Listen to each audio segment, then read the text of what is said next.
Fala pessoal, tudo bom? Nesse vídeo eu vou abordar a ideia de integral, tá? Eu vou tentar passar para vocês uma abordagem mais intuitiva do que é uma integral, porque para que serve a integral, certo? E nada melhor do que para passar essa ideia do que fazer um exemplo. Então a gente vai começar a falar de um exemplo aqui, tá? E o exemplo é o seguinte: vamos supor que eu tenho uma cachoeira, certo? Pode ser qualquer cachoeira. E essa cachoeira a gente consegue medir a vazão da água em função do tempo, certo? Então eu sei que, por exemplo, no segundo número 1, no instante número 1 aqui, a minha vazão, ela supera os 10.000, certo? Litros por segundo. Sei que nesse exato momento da cachoeira está saindo mais de 10.000 litros de água por segundo, certo? Nesse exato momento, tá? E vamos supor que aqui, como vocês conseguem ver, no 4, no segundo número 4, já está saindo menos, certo? É esperado que essa variação ocorra, certo? Porque a cachoeira, ela não vai cuspir o mesmo tanto de água o tempo inteiro. Então, a gente tem uma variaçãozinha aqui, mas vocês conseguem ver que é mais ou menos constante ao longo do tempo, né? Não varia muito, assim. Bom, agora vamos supor que eu quero dar um zoom, certo? Vou colocar minha lupa aqui em volta do número 1, certo? Do segundo número 1, e eu vou dar um zoom. Bom, dei o zoom, certo? Vocês conseguem ver que eu estou bem próximo do 1 aqui, certo? Eu andei, coloquei 4 pontinhos aqui em cima da reta, do X, e esses pontinhos estão 0,00001. Não, desculpa, 0,0001 distantes um do outro, certo? Vocês conseguem ver isso. Tá bom.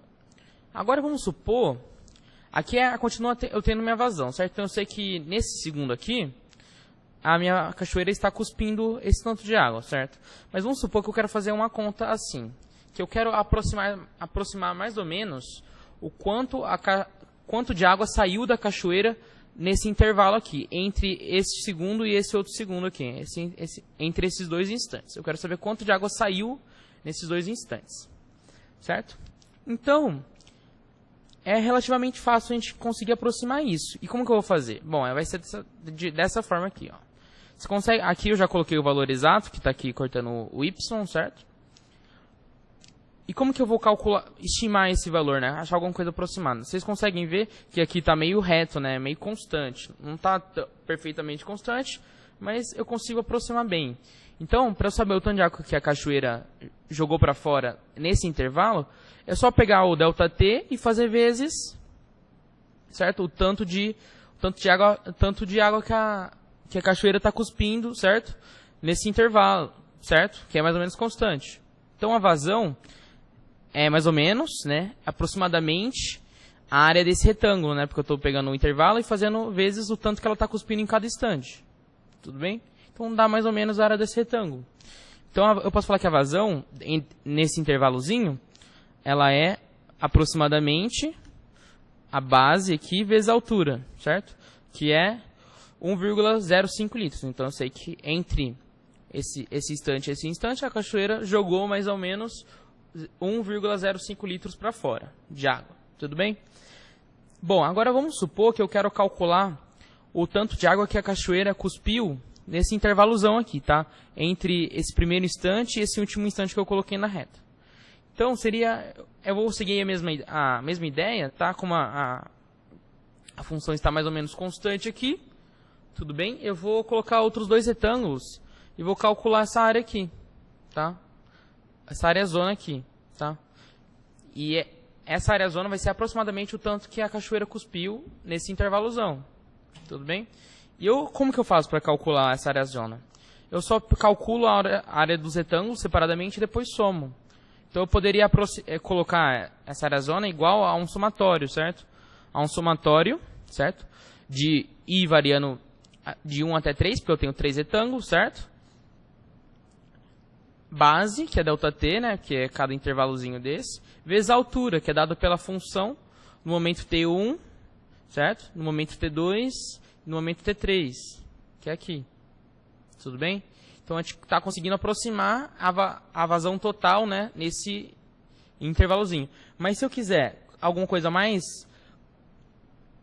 acurada, né, que chega mais perto da vazão real, ou se eu quiser mesmo até chegar na vazão real e não quiser aproximar mais, o que eu faço? É só eu dividir em infinitos retângulozinhos, certo? Tudo bem? Porque aí eu vou se eu dividir em infinitos retângulozinhos, a função ela vai se adequar muito, muito, muito bem, certo, a esses retângulos.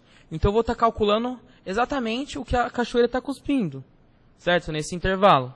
Então eu vou dividir em infinitos retângulos, certo? Então essa aqui é a vazão aproximada, certo, nesse total aproximada, nesse intervalo. E agora essa é a vazão total verdadeira, certo? Ó, porque eu coloquei infinitos retângulos, tá bom? E você consegue ver que os retângulos eles se encaixam bem melhor na função.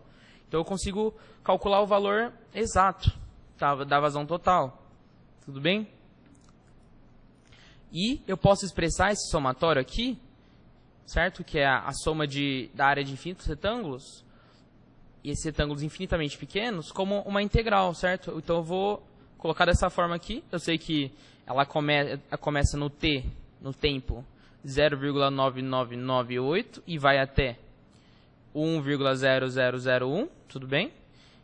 Meu ΔT infinitamente pequeno, que é o diferencial de t, vezes a função, certo? Que é a função que é a altura do retângulozinho, tá? Então, se eu calculasse a integral, que é esse somatório infinito aqui de retângulozinhos, de áreas de retângulos, eu consigo calcular o quanto a cachoeira cuspiu, certo? Nesse intervalo aqui. Ou seja, eu estou calculando o acumulado, calculando o agregado, certo? Essa é a ideia de integral, tudo bem? Então, vamos voltar para a nossa função, vamos tirar esse zoom agora, certo? E voltar para a nossa função, que a gente já tinha visto. Bom, voltando para a função original, tirando o zoom, tá? Agora vamos supor que eu queira calcular o tanto de água que a cachoeira cuspiu entre o instante número 0 e o instante número 4. Então é só usar a mesma ideia. Eu vou colocar infinitos retângulos aqui e vou calcular o somatório da área desses infinitos retângulos. E isso vai ser exatamente, certo? Igual a integral indo de 0 a 4. Tudo bem? Então é exatamente igual a integral, e a integral ela vai ser igual a essa área aqui embaixo da curva. Tudo bem? E como que eu vou denotar isso aqui? Como sendo uma integral mesmo. Eu vou colocar a cobrinha, certo? O instante inferior, onde começa, que é o 0. E o instante superior, onde termina, que é o 4, tá bom? A função, que é a altura dos retângulozinhos, certo? É onde que o retângulo está batendo aqui em cima. E o ΔT, que na verdade é um dt, porque é um diferencial, tá? É um ΔT infinitamente pequeno, que eu tenho infinitos retângulos, certo? Vai ser a base do retângulo. Então, altura vezes a base, e eu estou somando todos esses retângulos aqui, de 0 até 4. É isso que a integral quer dizer, tá bom? Bom, galera, é isso. Tá? A integral ela é uma ideia que aparece em muitos lugares, tá? Principalmente, pode aparecer na economia várias vezes, na física, por exemplo, aquela ideia de, sabe quando você tem uma função, você tem a velocidade de um móvel em função do tempo, aí você quer calcular quanto que o móvel andou de 0 a 4 segundos, e você calcula a área embaixo do gráfico. É a mesma coisa, você está calculando a integral, certo? Então vocês têm que começar a perceber que muitas coisas da nossa realidade a gente pode modelar como sendo integrais, certo? Bom, galera, é isso. Espero que vocês tenham aproveitado. Até o próximo vídeo.